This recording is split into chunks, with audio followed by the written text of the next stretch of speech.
Good evening, and welcome to a new edition of Urban Sentinel Live. Yes, it's Monday night, and what do we do on Monday night? We interview some of the most important people in the country, okay? And that's not me, you know. So tonight we have Billy Graham Jr., who's motivational coach, development coach. He's the founder of Committed Development. He was in the Air Force for 20 years. He was committed to the Air Force, but now he's committed to personal and professional development. Billy accomplishes this through motivational speaking and coaching. He's also the owner of Solo One Clothing. The brand has a primary focus on providing motivational apparel to inspire you on your journey through life. So, Billy Graham Jr., how are you doing tonight? I am doing wonderful, but just like you, I don't think I'm the most important person. Well, just for 30 minutes, you can think you're the most important person in the country, okay? I'll accept that for 30 minutes. Okay, good. I'm glad to have you on the show tonight to talk to us, the viewers, about uh, giving us some nuggets about how to be motivated, okay? Like I was saying in a little promo I did today, even at my age, my young age, I can use some nuggets on being motivated, okay, and how to stay motivated. So you seem to be the man. So tell me, how did you decide that you wanted to be a motivator, motivational coach, a development coach? What brought that on? Well, I don't think it's something that I decided necessarily per se. I'm a big believer of God, Jesus Christ. I'm a big believer. Faith is big. And I really do believe that God gives us all a gift. I didn't know what my gift was, but over time, through my time in the military and family and friends, certain people, when they start coming to you, asking you for stuff or want to get your advice on something, or people say, hey, thanks for you just brightened up my day, made the room filled with nothing but positive energy. So over time, between the gift that God gives you and what people constantly say to you and they ask you for, you start to realize that this might be something I need to look into, because that's one thing I don't do. I don't want to disappoint God. So if this is what he called me to do, this is what I'm here for. Okay, good. I like that answer. But how do you know what your gift is? A lot of us walk around in life and we end up taking that gift 6 feet under. So how do you know what your gift is, Well, we only got 30 minutes, so I can only give you a little bit of that, because I can talk about this all day, which they'll be able to read about it soon, because it's in a book that I'm writing right now that I'm working on called Gift Seeker. It's basically your gift is sum it up in so many ways. It's something that people always, if you recognize, people tell you your gift, they come to you on a regular basis. Like it could be as something as if you're always somebody that's always helping someone, people always come to you for help. You might look for the fields that require people that help and nurture or something like that. That's how you get your nurses. That's how you get your doctors. That's how you get your child care providers. Or you might be somebody that you see the people that are craftful and skillful. They come up with all these beautiful art designs and you're like, man, I don't know how you drew that. Like my mind doesn't even work like that. I'm not that creative. And then what do you have? You have the next Michelangelo drawing the next Mona Lisa or something like that. All those people, my sons, one of them is you sit behind electronics, he'll put the computer together just like that. And I'll be still sitting there reading the directions 6 hours later. So your gift is in you. It's something that basically, to sum it up, it's something that you do that comes naturally that other people have a hard time trying to do. Okay, now that's some food for thought. So I got to sit back and think about what my gift is. I mean, because people can bounce back and forth in different things in life, okay? So they might not never find what their true calling is because they're bouncing around. Yep. So how do you alleviate that in a person, try to keep them from bouncing around from, A to B to C to D? So that's where the coaching side comes in, because you heard of a jack of all trades before. So you can be a jack of all trades, but a master of none. That's right. So the problem with that is you have individuals that can like dabble and do a lot of different stuff, but they never focus on the one thing that they're good at. And the reason that a lot of people don't know that one thing that they're good at, and it's sad to say, is we as a people have tried to keep up with society. So we try to follow the next trend of what society is telling us is good versus focusing on what we're already great at. So you spend more time throughout your life trying to perfect something that many people do it. They perfect something, but at the same time, they're not focusing in on their gift and crafting and honing their one thing. And like I said, it's not something that you just necessarily know. A lot of times it's those context clues that we miss that people are telling us or bringing to us that we're overlooking. And the best way I can sum it up is your gift normally is something that you're so passionate about. Like you see somebody that's sitting in a cubicle and they're so sad and down and out. But if they're out in fresh air and they're planting flowers and watering the grass, your gift might be in that green thumb that many of us don't have. Planting flowers and mowing the lawn, you might be lawn care. Everybody has a different gift. I've seen kids that want to be firefighters. They like to go save people. Like you have to pay attention to what your gift is and what people are saying. But we just got to stop following what society says we should do and follow what we know we're passionate about and what we love to do. Mm-hmm. You make a good point there, because when I was growing up, okay, I'm about to tell my age, which I don't care, but when I was growing up, the focus was on our parents. Focus was go to college, get a good education, become a preacher, lawyer, teacher, doctor, and get married, have kids, have a dog, have a nice house. Yep. That's what the focus was. Now, what I've seen now, how can you motivate the young people of today to have them focus on their own individual skills and not try to be like Mike? Okay? Because that's what they want to do. Because you have kids that want to be the next Beyonce. They want to be the next Biggie Smalls. How do you get them to focus on what's inside of them and try not to do or emulate what somebody else is doing, because everybody can't be Beyonce? Correct. So what I would say when it comes to that is it goes away from motivation from that point. It comes to more of support, because the younger kids, they're gonna follow what they see supporting. So if you start supporting the younger generation into the things that they like to do, then you will get more of them finding their gift. What I find a lot of us doing, and I've been guilty of it as myself as a parent, you try to bring the kids up to where you're at.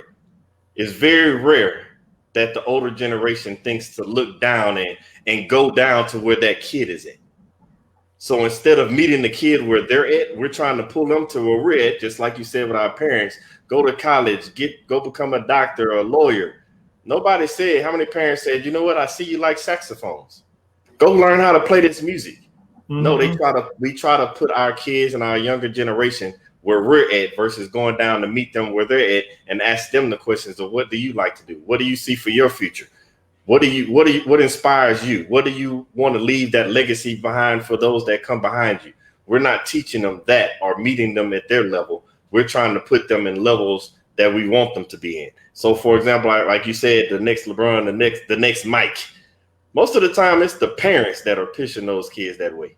It's very seldom that a kid you got those out there, but it's very seldom that the kid wants to do that. It's us as parents like, no, you need to be in dance. You need to play football. You need to play basketball.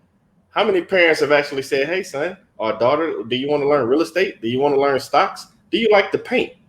Most of the time we kill our kids' dreams before they could even begin to form them, because of the simple fact we're not meeting them at their level. We're trying to meet them at our level. And a good example of this is you see parents, and myself included, run out and buy these $200 shoes, but then it's raining outside. They're like, don't get them wet. You're going to mess up your shoes. You just stopped the kid from jumping in the rain puddle who might figure out a way to make the next water repellent shoe. But you just killed their dreams because you're worried about the financial and what the world says where your kid should be versus going down to their level and helping them develop their goals and their dreams and their gifts. So what do you do about dream killers? Because we all have faced them at one time or another. especially in the Black community, okay? Because you are told that, why are you going out and trying to do this? You need to be trying to focus on this, this and that. So how do you remove dream killers from your life? So it's funny you asked that because I have a little cousin and she runs around and she uses the words, I rebuke you. So anytime she feels anything wrong or negative, she says, I rebuke you. And so what we have to start teaching is, because it's one of those inside feelings. You know when something's not right. I don't care how you look at it. You know when something's not right. You might not understand it, but you get that feeling. So we need to start teaching when you know something's not right, to say something, do something, or stay away from that negative energy. The same way when we teach kids, stranger danger, stranger danger. When they feel like they don't know something about that person or they don't feel right around that person or comfortable, we teach them to recognize those signs.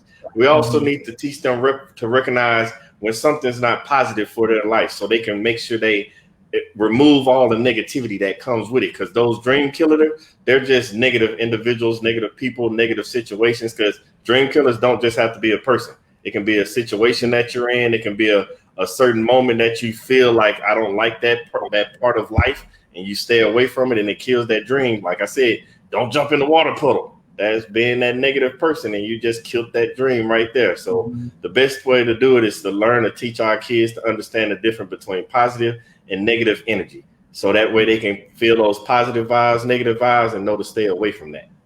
I think all parents want their kids or their friends or individuals to be something other than what they want them to be, Yes. And my kids, hey, I thought my kids would probably be a doctor or a lawyer or whatever, but they live their dreams, and do you feel some kind of way? Yeah, you feel some kind of way a little bit, but hey, they're successful, they're not in jail, so that's how I look at it, as long as they're happy doing what they're doing, hey, it's their life, and they got to be happy with it. Tony just said that those dream killers are trying to live through their children because the parents fail to fulfill their own dreams. Exactly. Exactly. And they're pushing their dreams onto the kids. And like you just said, like you didn't force it on your kids, but you thought like, hey, maybe you'll be a doctor or lawyer, because that's how we were raised. We were raised to think like that. Whereas now, like I told you, I got one kid to put together a computer. So I got to look at him and be like, yep, he sits there and he's on the computer all day long, but hey, he's chasing his dream. I got another one. He's a YouTube sensation. Hey, get yourself out there. I have no problem with none of that. I'm all about pushing you for your dreams and goals, long as you continue to move forward every single day. I shouldn't see you 6 months from now and you still are in the same place. We need to make a stride one day at a time. It don't have to be leaps and huge bounds and all that, but you need to continue to move forward in life, no matter what your dream is, because it's all about, at the end, like you said, happiness. What is going to make you happy? Because it does no good to chase somebody else's dream and you're living a miserable life. You see it all the time when you see these successful, as they say, successful actors, actresses, millionaires, and then you look up and they're like, they committed suicide. And it's like sad because something was wrong with that individual. Were they happy not because of the life they were living, or they didn't think they were living the life they wanted? How do you look at it? Or you can look at the millionaires like the Jeff Bezos. He got these $1 million companies. What do? They say, I'm stepping away because I want to do this. They all of a sudden want to chase their dreams, and they're millionaires, billionaires. Sometimes it's not all about the money. Sometimes the happiness is within, because like last time I checked, you don't get paid a lot of money just trying to go out and help others. But if that makes you happy, then that's what fulfills your dreams and your goal. You have to follow your life and do what you want to do, because like Muhammad Ali said, you only got one life, so live every day like your last, because guess what? One day you're gonna be right. It will be your last. Yeah, you make a good point there. Because like I said too, a lot of people have taken their dreams to the grave with them because they didn't know how to cultivate them and how to, set that vision into play. Exactly. They just don't know how to do it. So when you meet with a client, how do you get them on the right track? What do you do to get them on the right track? Well, before we can do anything to get them on the right track, we have to understand and assess what's something I learned in the military. We have to do like a SWOT analysis. I have to understand your strengths, your weaknesses, and everything, so we can know how to move forward. Because it does no good if we jump straight into chasing your dream and we haven't identified the weaknesses that might be deterring you from your dreams. We haven't identified the strengths that we need to focus on to help you overcome those weaknesses and obstacles that you might come across. So we have to first lay that like anything, foundation down, so we can understand where we need to move forward. So that's first step, understanding your strengths and weaknesses and everything, so we can get ahead. The next thing that we have to do after identifying your strengths and weaknesses is we need to set out a plan, a detailed plan. So what I found out a lot of people do, they set goals and then they just leave it at the goal. They don't have the short-term part of the goal, the long-term part of the goal. They haven't laid out the plans that are in between that to get to each step. Because one thing that you have with any goal is milestones. Think about it like a 18-year-old kid trying to get to graduation. Before you can get to graduation, you got milestones in between that. You got to graduate kindergarten. You got to get out of elementary. You got to go to middle school. You got to go to high school. You got to have 16th birthdays, and it's milestones in between that before you can get to the end. So when you make a plan, a goal, we have to find those plans in between. So we're going to get your strengths and weaknesses, find out what we need to work on. We're going to get the long-term plan. I normally say about 12 months, and then we're going to break down those 12 months into 3, 6, 9 months. And then we're going to break down that 3 months into 1 month, so we can figure out what we need to do within these 30 days. Because what people like to try to do is they try to conquer it all at one time. And when something throws them off and they're not ready to face those obstacles, then they shut their dream down, and then all of a sudden there's no more dream, no more goal, and then they quit, they give up. The biggest thing I try to help with clients is when they figure out the goal and what they want to do, we're going to focus on that. I don't do plan Bs. When you do plan Bs, that's like saying you expect plan A to fail. So we focus on plan A, and that's what plan A, and we're going to face any obstacles that we might endure while we're on the path to it. We're going to set up milestones. We're going to have our little markers of happiness, like, hey, you did great today. Go get a piece of cake or something. Go out to eat. Treat yourself and your family. Like, we set up all those milestones, but you have to have those things in order for your goal to be successful. And the biggest thing is we don't set that plan in motion in the middle, the beginning. We just focus on the end, and nobody ever likes to go through the journey, and they don't realize the journey is the best part of achieving your goal. Is going through the journey, because of the growth that you're going to experience, the knowledge that you're going to gain. That's the stuff that people don't wait for. They just try to jump straight to the goal, and then they wonder why they're failing. So with a client, I will normally set up a plan. We'll have plans, we'll have check-ins, make sure we're hitting those mile markers so that we can achieve the overall goal. Now, today, I see there are a lot of people wanting to be coaches. Want to coach something, especially when it comes to personal development. How do you determine who's a good coach and a good fit for you? So for me, because I'm not gonna lie, even though I do this, I also have my own coaches and mentors. Like, I believe everybody should have coaches and mentors. Nobody's above it. So even I have some myself. So normally, what I try to help people understand, especially just for my sake and my person, I find coaches that meet the things that I need. Like, for example, I might have a spiritual coach, because obviously if I'm looking at a financial coach, you can't help me spiritually. But then at the same time, my spiritual coach might not help me financially. And so I have my personal coach. Normally, this is going to sound crazy to a lot of people, but my personal coach, without her even really knowing she's my personal coach, is my wife. She sits there with me every day. She sees stuff. Sometimes it goes back and forth, but she sees stuff and she says stuff that I wouldn't even think to say or see. And it's like, I didn't think about that. And we bounce stuff off each other all the time, because she has businesses. She's a daycare owner. So we bounce stuff off each other. We basically coach each other. But you have different coaches. And normally the times I call it my circle, because you have different circles, friends, however you put it. But I call it my circle, because the circle that you have that you are within, normally your coaching circle that you can call it as well. They're the people that motivate you to get to that next level and whatever that specific need or niche is that you have going on in your life. So if you're looking for something and you feel like you're missing something in your life, you need to follow that, find a coach that specializes in that particular thing. Okay. That is very interesting. Hearing a coach say they have people that they surround themselves with to get to their goals. And I never thought about that. So that's a good observation. That you're doing that you're surrounding your people, surrounding yourself with people that can motivate you also and Yeah. everything. Now, is there an age limit to who you would coach? What if a 75-year-old person came along, and wanted to do some things in that twilight years to fulfill some dreams before they go on to their great reward? Would you take them on as a coach? Yes, I would. I don't believe there's an age limit at all because I'm a firm believer that everybody has a certain way that they say and do things that certain people will accept and understand it and certain people will not. You got kids, like you said, it's certain things that you could tell your kids and they won't listen to you. And somebody else that totally you don't even know comes and says the exact same thing and they listen.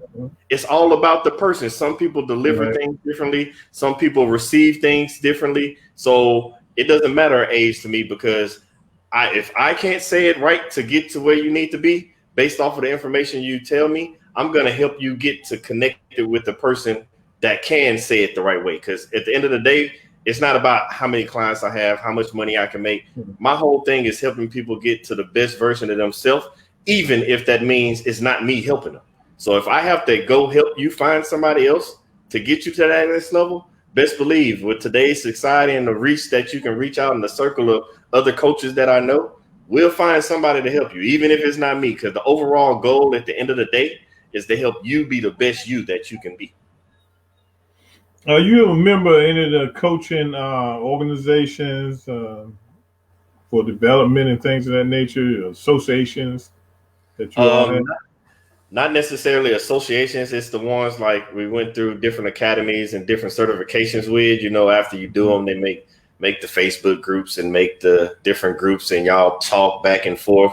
After the fact, it's not any associations per se because, believe it or not, coaching is not necessarily a nationally thing. Like it doesn't have accreditations like a doctor or something like that. You would say like anybody can be a coach. It's all about if it's your calling, if people come to you, if people need your services. So it's different accreditations and certifications you can get, but it's not something that's directed that says, okay, you have to be this type of coach and you have to go to this type of school. You're like you say any other profession would be. So coaching is pretty open and liberal to anybody. You can make groups with anybody, any number of coaches. I just happen to be in groups with coaches that I went through different certifications and academies with. So those are the groups I'm a part of. Okay. So one day you're probably gonna be like a Les Brown or a Tony Robbins or in that category. You're gonna be in that group one day, huh? Hey, if that's what God wants me, I'm not holding back anything. I don't turn down any opportunities, and I don't cap myself at all because I don't believe in capping yourself. Because when you cap yourself, when you get to that level, you'll never be able to get over that level because you capped yourself. So as long as God say the same, I'm aiming for the top. I'm from Texas. It's always go big or go home. So I'm always shooting for the top. Yeah, y'all do a lot. Y'all do it big down in Texas, boy. I tell you, I can see when I go to the restaurants when I'm down in that area. So look, tell me about your clothing line.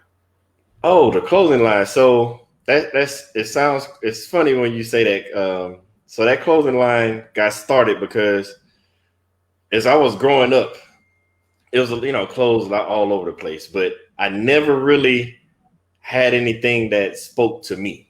It was either you were always following the trend, like you're wearing polo, you're wearing heel figure, but nothing really just spoke to me. And I was like, well, if I feel like this, maybe somebody else feels like this. And I'm a firm. I told you about God. I got certain numbers, 1, 3, and 7, all throughout the Bible. Those are my numbers. So that's solo, because I felt like you're always solo. You come in the world by yourself. You're gonna lead this world by yourself. Nobody's in charge of the moves and things that you do. It's all up to you. Like you can have people influence you, but at the end of the day, everything and every move that you make is by you, through you. So as you journey through life, until that day comes, you're doing everything on your own. You have people on your corner and people that got your back, but that's my thing. Like solo one, you're by yourself on your path to your journey. However you get there, where they go, because everybody goes different ways on their path. We all have the same goals. It sounds crazy. We all want to be successful. We all want to be happy. We all want to have these wonderful lives. We all have these same goals. We all go different ways of getting there, but we all have the same end in sight. So however you do it, Solo One Clothing, it's all about how you go on your journey, how you get on your journey. And I just want to make clothes that say what you feel and what you think along the way on your journey. Now, what items do you have in your clothing line now? We got, it's funny you say that because starting next week, I'll be dropping a whole lot, but we got one right now. We got a shirt that's 24/7, 365 because you're solo. You're by yourself. You're with yourself. It's you 24/7, 365. You can have as many people around you, but at the end of the day, you got to be there in order for it to be there. So 24/7, 365. We got our bracket Solo One shirt where it says basically you versus me versus you in one bracket, them versus you in another bracket. Then you win, and it's me versus me because at the end of the day, I'm always gonna win on top. That's how Solo is made. So we don't let people what they say about at 20 years old, you care who they are. At 40 years old, you don't care who they are. And by the time you turn 60, you realize there was no they. So Solo's trying to help you understand right now that there is no they.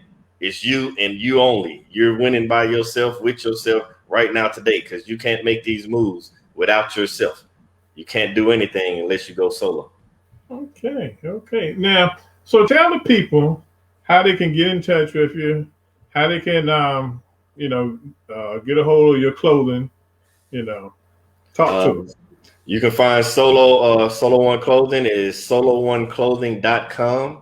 We're on Facebook. We're on Instagram, Solo One. You can get in touch with me, Billy Graham Jr. I'm on Instagram, Billy Graham Jr. Instagram is Mr. Billy Graham Jr. And then you can find me on Facebook, Billy Graham Jr. Booking, all that stuff is all online. Let's see. Everything you can find me through social media. My email is you got Solo One Clothing at Gmail. You can catch me through email. You can catch me Facebook, social media, and the website, like I said, solo1clothing.com. Okay. Before we go, drop a nugget to the people before we go. Drop the negative people, huh? The way I view it, the negative people, to eliminate the negative people in your life, Samuel Blake said it best. You see it, you seek it, and you find it. So basically, whatever you see and envision, you speak it into existence. You see it, you see the vision, and then you go after it. And no matter who gets in your way, don't stop chasing your dreams. Don't stop chasing your goals. Go after everything, because the only way you're going to get there is if you make the first move. As my grandpa used to always say, if you want to get somewhere in life, you got to first get up and jump off the porch. Time to jump off the porch. Better hope that porch ain't too high. It don't matter. You won't be too hurt too long. You're going to get to where you want to go. Oh, boy. You're going to have a drop. Well, look, Billy, I really appreciate you joining us tonight here on Urban Sentinel Live. I really enjoyed talking to you. You dropped some good stuff on us tonight. You're never too old to have someone to coach you into the right direction. And like I said, I'm always looking for those nuggets myself, because like I said, I just feel like, I can always learn something, I think I'll be learning until the day I get called to my great reward. That's how I look at it. There's always something out there I can learn. I just don't close myself off to learning. So, for the viewing audience, we've had a sit-down conversation with Billy Graham Jr. From the big state of Texas. He's a motivational coach, a personal development coach, a veteran. Let's get out and support him. Has a book coming out. When is your book coming out again? It should be released sometime this fall. Okay, so in the fall, look out for his book from Billy Graham Jr. Please support him. Support his clothing line. Like I always say, we need to support our Black businesses. Okay, we need to help each other out. Okay, we got we have a big amount of money to spend in the Black community. So let's start spending on our own people and supporting them as much as we can. So again, Billy, thanks for joining us tonight. Thanks you people for watching. Next week, I won't be on next week. I'll be back Monday after next. I got to take care of some stuff with my family. So next Monday night I won't be on. Just keep my family in prayer, keep my wife in prayer. And we'll get back together Monday after next, my good people. So I appreciate you watching. Billy, keep doing you, man. Keep making it happen. Keep motivating people, okay? Will do. Thank you. Okay, peace out. Have a good one. Good night, everyone.